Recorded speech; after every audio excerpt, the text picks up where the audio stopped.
শাহবাগে ডাকসু নেতা এবি জুবায়ের ও মুসাদ্দেকের উপর হামলা। রাজধানীর শাহবাগ থানার সামনে হামলা ও মারধরের শিকার হয়েছেন ডাকসু নেতা জুবায়ের বিন নেসারি, এবি জুবায়ের ও মুসাদ্দিক আলী ইবনে মোহাম্মদ।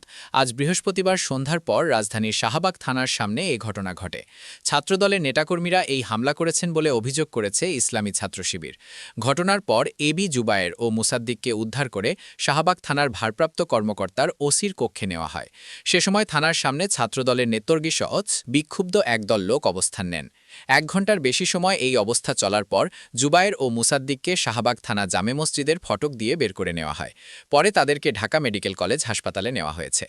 এবি জুবায়ের ডাকসুর ঢাকা বিশ্ববিদ্যালয় কেন্দ্রীয় ছাত্র সংসদ সমাজসেবা সম্পাদক এবং মুসাদ্দিক ডাকসুর সাহিত্য ও সাহিত্যিক সম্পাদক।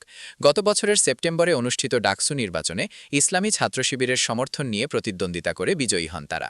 এ বিষয়ে জানতে চাইলে ডাকসুর সাধারণ সম্পাদক ও ইসলামী ছাত্র শিবিরের কেন্দ্রীয় প্রচার সম্পাদক এস এম ফরহাদ প্রথম আলোকে বলেন, ছাত্রদলের নেতাকর্মীরা বহিরাগতদের নিয়ে এবি জুবায়ের ও মুসাদ্দিকের উপর হামলা করেছেন।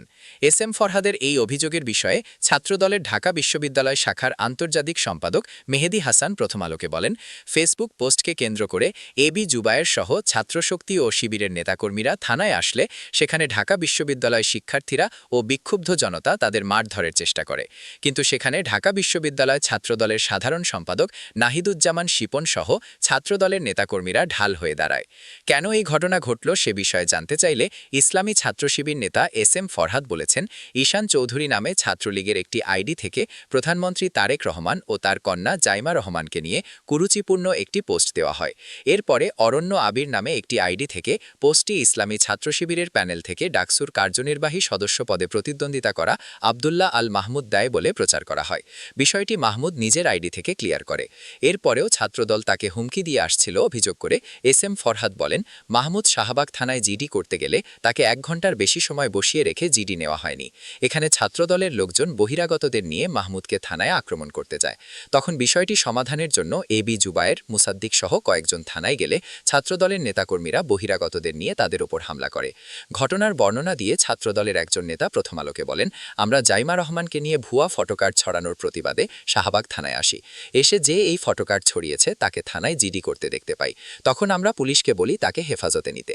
এর কিছুক্ষণ পর ছাত্রদলের নেতাকর্মীরা থানা থেকে বের হওয়ার সময় ডাকসুর কয়েকজন নেতা উস্কানিমূলক কথা বলতে বলতে থানায় প্রবেশ করার চেষ্টা করে।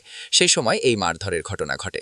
রাত 8:45টায় ছাত্রদলের কেন্দ্রীয় সভাপতি রাকিবুল ইসলাম শাহবাগ থানায় উপস্থিত হন। এর কিছুক্ষণ পর ছাত্রদলের সভাপতি ও পুলিশের রমনা বিভাগের উপকমিশনার মাসুদ আলম এবি জুবায়ের সহ বাকিদের শাহবাগ থানা জামে মসজিদের ফটক দিয়ে বের করে নিয়ে যান।